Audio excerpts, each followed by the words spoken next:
will be Lala's Moisturizing Sunblock. We'll also be having Lala's Body Wash, Facial Wash. We'll also be having our major ads, which will be on TV, radio, print, viral ads, which will be produced by our latest online marketing group. And definitely by the end of the year, Lala will maintain to be on top, and they will still be #1 because we're the only company that deserves to be there. Thank you very much.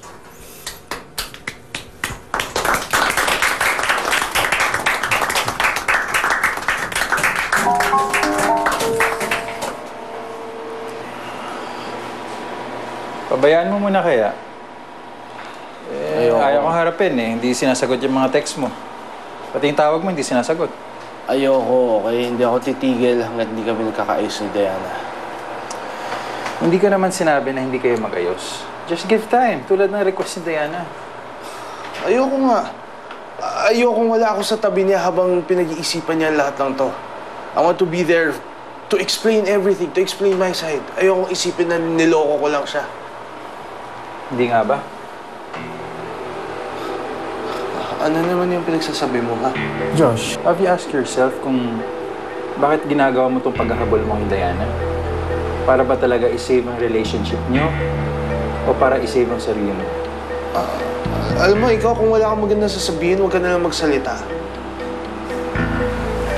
You keep on saying na ayaw mong isipin niya na niloloko mo siya.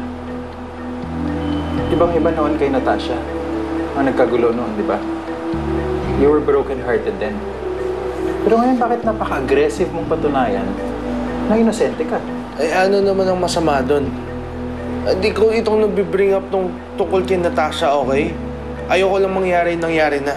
I just can't help but wonder kung kanino ba talaga itong ginagawa mong pagkukumbinsin? Para ba talaga kay Diana? O para sa sarili mo? Think about it, Josh. Good job, Diana. Okay, thank you. Bye, Ma. Bye. Diana, I have to say congratulations. Everybody loved your presentation. Maraming salamat. Maraming salamat sa mga tips na binigay mo sa akin kanina dahil, wow, nakatulong talaga siya sa akin. Nako malaki na yung utang na loob ko sa'yo. Hindi lang naman ako bayaran eh. Hindi rin lang naman katapat ko eh. I mean, no, not a date, okay? I mean, it could be a, celebration. We're friends now, hindi ba? Magkaibigan na tayo. Napag-uusapan na natin yung personal lives natin. May tiwala ka na sa akin? Or meron ba? Sige na, dinner na. Okay, payag na ako. Dinner. Tigilan na natin tong kalokohan na to. Sa palagay mo ba, babalikan ka pa ni Josh kapag nalaman niyang hindi kayo isang tunay na Alcantara? So what is this I heard from Third? Nakikipag-break ka daw sa kanya. We don't even have just a little bit of chemistry.